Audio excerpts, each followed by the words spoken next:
My husband texted, "I'm done. My parents think I deserve better." I replied, "Then go." That afternoon, his parents received a document they never expected to see, with details they definitely didn't want explained. Minutes later, my phone rang. The voice on the other end wasn't his. I'm 36, and I've been married for 8 years. We met in our late 20s, got married after 2 years of dating, and for a while, everything seemed fine, normal. We had our routines, our arguments, our good days and bad days. But about 2 years ago, things started shifting. He became distant, critical, always comparing me to other wives, other marriages, other lives that looked shinier from the outside. His parents never liked me, not from day one. I wasn't successful enough, didn't come from the right background, didn't have the right pedigree. His father made it clear at our wedding reception that he thought his son was settling. His mother would make passive-aggressive comments about how I provided for their son, always with air quotes in her tone. Every family dinner became a subtle interrogation about my career, my earnings, my plans for elevating myself to their standards. The text came on a Tuesday morning. I was sitting in my home office, finishing up some work, when my phone buzzed. "I'm done. My parents think I deserve better." No preamble, no explanation, just that. I stared at it for a minute. Part of me wanted to call immediately, to ask what happened, to try and fix whatever was broken. But another part of me, the part that had been carrying the weight of his resentment and his parents' judgment for years, just felt tired, exhausted, actually, like I'd been holding my breath underwater for months, and finally someone was giving me permission to surface. I typed back 2 words, "Then go." He didn't respond, not for hours. What he didn't know, what his parents definitely didn't know, was that I'd been keeping records. Not because I was paranoid or controlling, but because about 6 months ago, I started noticing things. Money disappearing from our joint account. Charges I didn't recognize. Him coming home late, smelling like perfume that wasn't mine. Long phone calls he'd take in the other room. Doors closing when I walked by. When I asked about any of it, he'd get defensive, accuse me of not trusting him, turn it around on me like I was the crazy one. So I started documenting everything. Bank statements, credit card records, text message timestamps, receipts I'd find crumpled in his jacket pockets or stuffed into his work bag. I even hired someone to follow him for 2 weeks in March. I know how that sounds, but I needed to know the truth. I needed to know if I was losing my mind or if my gut was right. My gut was right. He'd been having an affair for almost a year with his boss, a married woman with 3 kids, a woman he'd introduced me to once at a company party, shaking my hand while smiling like we were all friends. He'd been using our joint account to pay for hotel rooms, expensive dinners, weekend trips he claimed were work conferences or team-building retreats.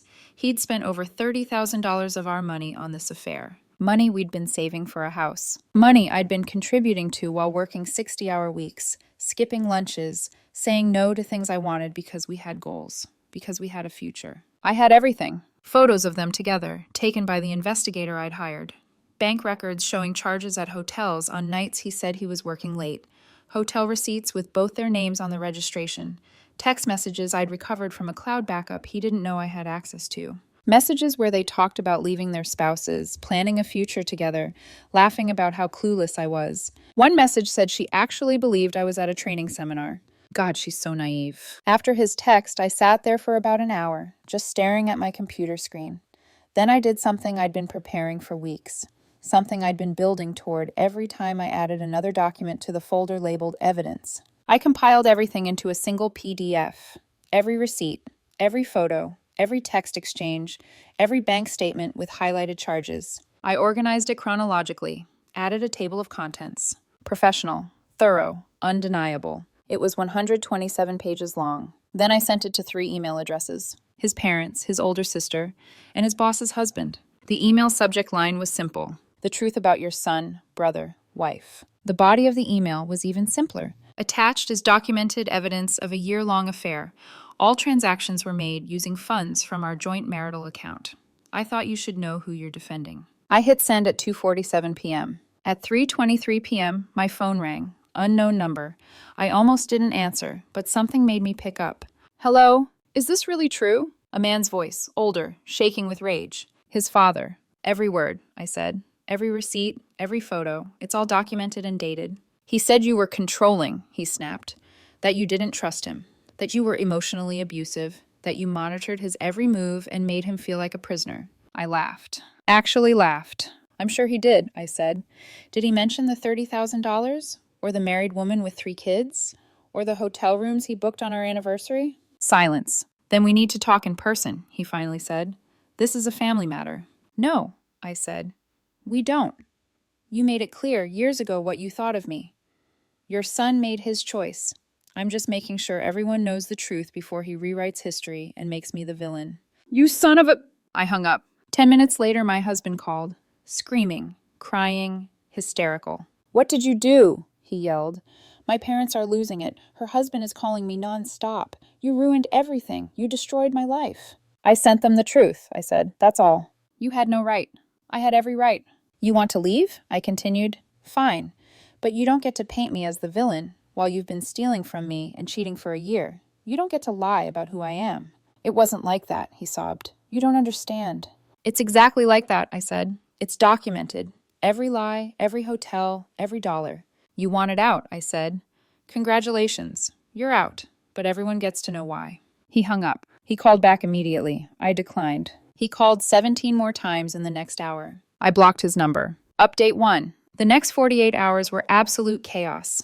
His mother showed up at my house at 7 a.m. the next morning, banging on the door, screaming about how I was destroying their family, how I was a vindictive monster, how they'd sue me for defamation. I didn't answer. I stood in the hallway listening to her shriek and called the police. They arrived within 15 minutes, filed a report for harassment, escorted her off the property, warned her not to come back. That afternoon, his sister called me. Unlike his parents, she was calm, almost eerily so. Look, she said, I'm not calling to yell. Is it all true? Every word. Jesus, she whispered. I had no idea. He told us you were the problem, that you were controlling his money, isolating him from friends, checking his phone, making him account for every minute of his day. I exhaled slowly. Mom and Dad believed him completely, she continued. They were ready to help him escape you, and now they're humiliated. Sounds about right, I said. For what it's worth, she added quietly. I'm sorry. You didn't deserve this. Any of it. Thanks, I said. He's staying with them right now, she said. Dad wants to hire a lawyer. Try to protect him in the divorce.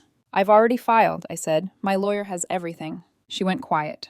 Good, she finally said. I hope you take him for everything. I hung up and sat there in the silence, knowing the worst part was over, and that the fallout was just beginning. Joint account meant joint access.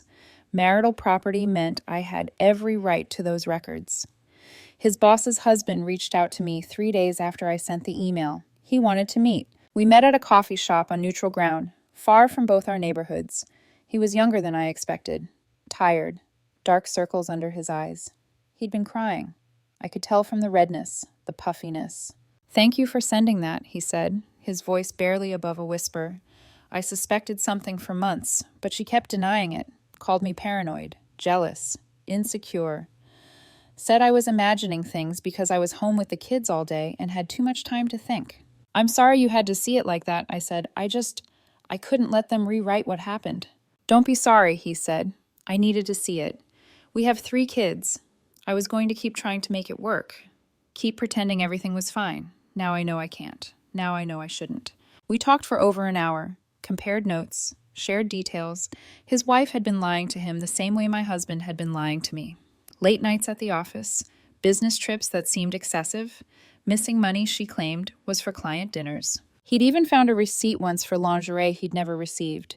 She told him it was a mistaken charge. He told me he was filing for divorce too, and that he was going to make sure it wasn't quiet. He wanted everyone to know what kind of woman she was. Update 2. 2 weeks later, my husband's boss got fired. Turns out having an affair with a subordinate and using company resources to facilitate it, company credit cards for hotels, company time for personal trips, company vehicles for weekend getaways, was a violation of about a dozen corporate policies. Her husband made sure HR got a copy of everything, every receipt, every text message, every piece of evidence. The company moved fast. They didn't want the liability. They didn't want the scandal. She was escorted out of the building by security on a Thursday afternoon, her personal items in a cardboard box. My husband tried to play the victim at work, told HR he'd been coerced, manipulated, that she had power over him, that he felt like he couldn't say no. He cried during the meeting, apparently, claimed he was afraid of losing his job if he didn't comply with her advances.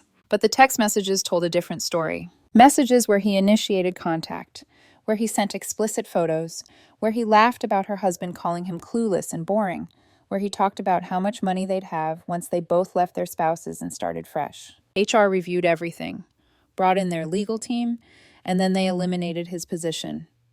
Not fired outright, probably to avoid a wrongful termination lawsuit, but they made it clear he needed to go. He was escorted out the same day she was, just 3 hours later. His parents tried to intervene in the divorce. They hired an expensive lawyer who tried to argue that I'd violated his privacy by accessing his accounts and messages, that I'd hired someone to stalk him, that I was engaging in harassment by sending that email to his family. My lawyer shut that down immediately. Joint account, joint assets, marital communications, all perfectly legal. The investigator I hired operated within legal boundaries.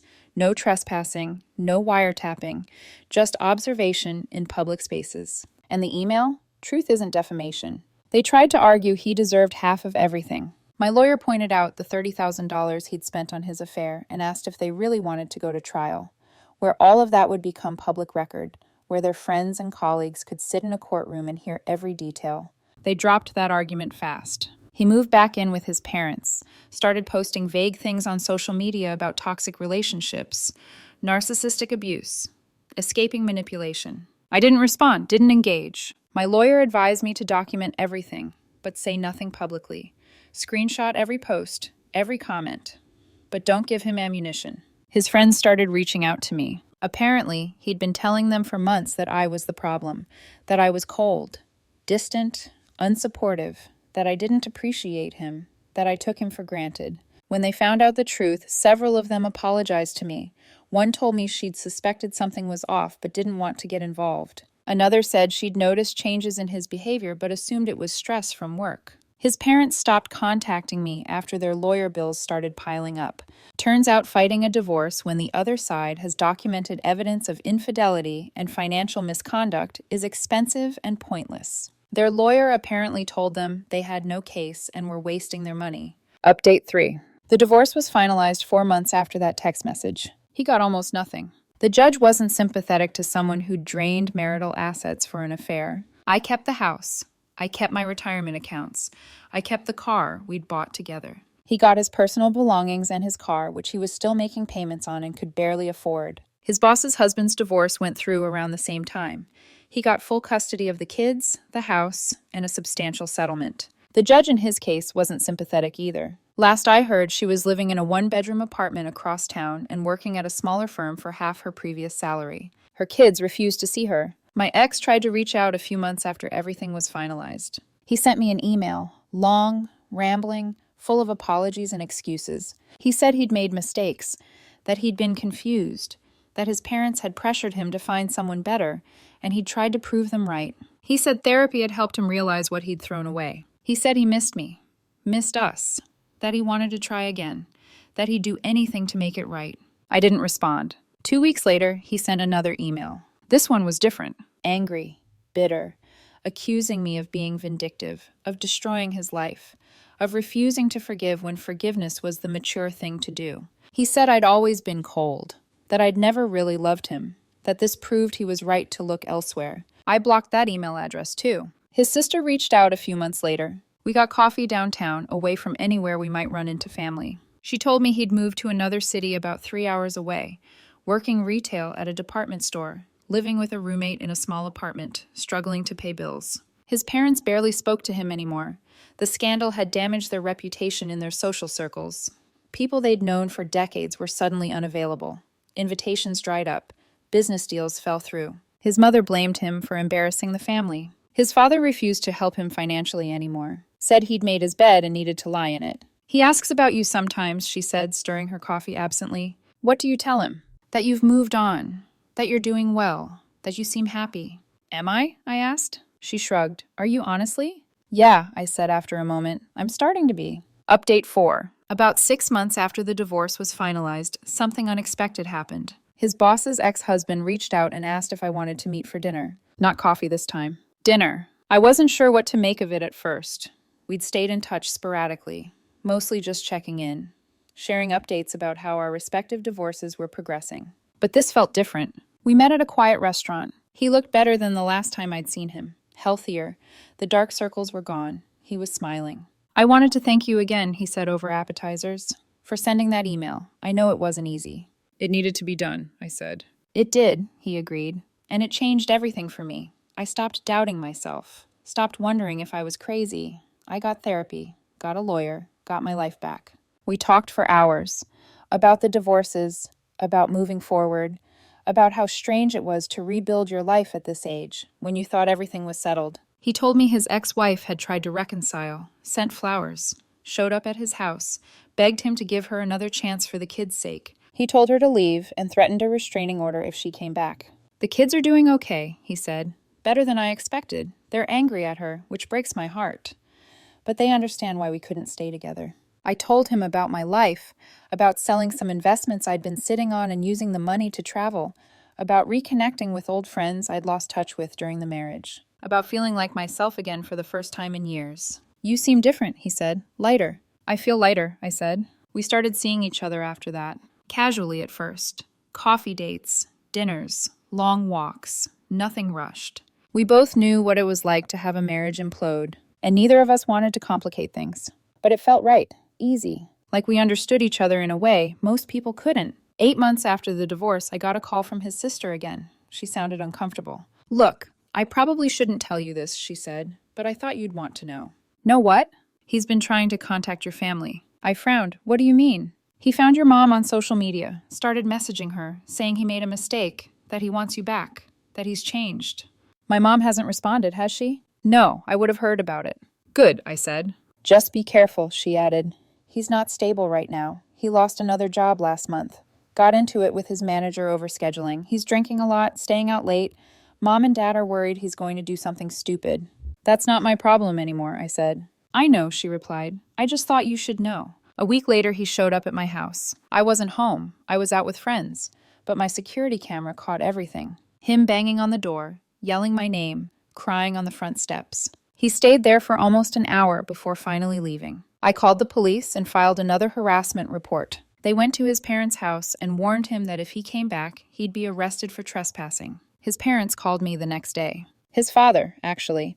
The first time I'd heard from him since that initial phone call. You need to talk to him, he said. No greeting, no preamble. No, I don't, I said. He's falling apart. He had closure. The divorce was finalized months ago. He needs answers. What he needs is therapy, I said, and to leave me alone. You're being cruel. I'm being smart, I said. He made his choices. I'm living with mine. Tell him to stop contacting me, stop contacting my family, and move on with his life. He still loves you, his father said. No, I replied. He loves the idea of not being alone. There's a difference. I hung up. Update 6. A year after that text message, almost to the day, I was sitting in my backyard with the man I'd been seeing, the one who'd been married to my ex-husband's boss. We'd gotten serious, moved in together, blended our lives in a way that felt natural and unforced. His kids came over every other weekend. They were good kids, a little wary of me at first, which I understood, but they warmed up. We played board games, watched movies. I taught the oldest how to change a tire one afternoon, grease on my hands, laughing when I messed up the first time. Life felt normal. Better than normal. It felt peaceful. My phone rang. His sister again. I wanted you to hear this from me, she said. Hear what? He's getting married. I blinked. What? Met some woman online a few months ago. They're getting married next month. Quick engagement. Mom and Dad are freaking out. They think he's rushing into it, but he's not listening. Good for him, I said. I guess. I thought you'd want to know, she added, in case he tries to reach out. Or, I don't know. I just thought you should know. Thanks for telling me, I said. After I hung up, my boyfriend asked what that was about. I told him. He laughed. You think he's actually happy? I doubt it, I said. But that's not my problem anymore. Does it bother you? He asked. Not even a little bit, I said. And I meant it. The man I'd been married to felt like a stranger now, someone I'd known in another life. The anger was gone. The hurt was gone. There was just nothing. A few weeks later, his sister sent me a photo, a wedding announcement. He'd changed his last name on social media, posted photos of a small ceremony. The woman looked significantly older. She had money, based on the venue and her dress. He looked happy in the photos. but there was something in his eyes, something hollow. I showed it to my boyfriend. He studied it for a moment. You dodged a bullet, he said. Yeah, I said. I really did. Final update. It's been almost 2 years now since that text message. Since, I'm done. My parents think I deserve better. I'm engaged. To the man who understood what it was like to have everything fall apart and have to rebuild from scratch. We're planning a small wedding, just close friends and family. His kids are excited. They asked if they could call me by a nickname instead of my first name. I said yes. I still live in the same house, but it's completely different now. New furniture, new paint, new memories. The ghosts are gone. My ex-husband, from what I hear through his sister, is already having problems in his new marriage. The woman he married turned out to be controlling, ironically. Monitors his phone.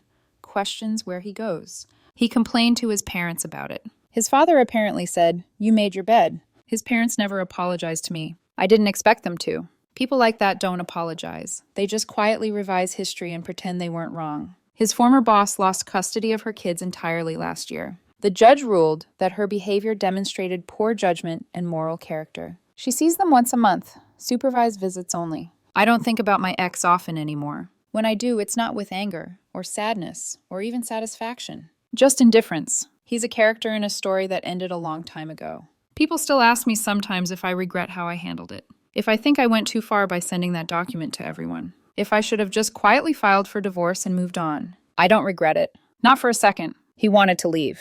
He wanted everyone to think I was the problem. He wanted to rewrite our entire marriage as my failure while he played the victim and rode off into the sunset with his boss. I just made sure the truth came out before he could bury it. Some people think that makes me vindictive, cold, cruel. Maybe they're right, but I'd rather be cold than be a doormat. I'd rather be vindictive than be lied about. I'd rather face the truth head-on than live in a comfortable fiction. He made his choices. I just made sure he lived with the consequences. And honestly, I've never been happier. I wake up next to someone who values honesty, who doesn't play games, who doesn't weaponize his parents against me, who looks at me like I'm enough, exactly as I am. That text message, "I am done. My parents think I deserve better," was the best thing that ever happened to me. It freed me from a marriage that was slowly killing me, from in-laws who saw me as beneath them, from a man who never really loved me. He just loved what I could provide. So, yes, I sent that document. I exposed the affair. I made sure everyone knew the truth, and I'd do it again in a heartbeat.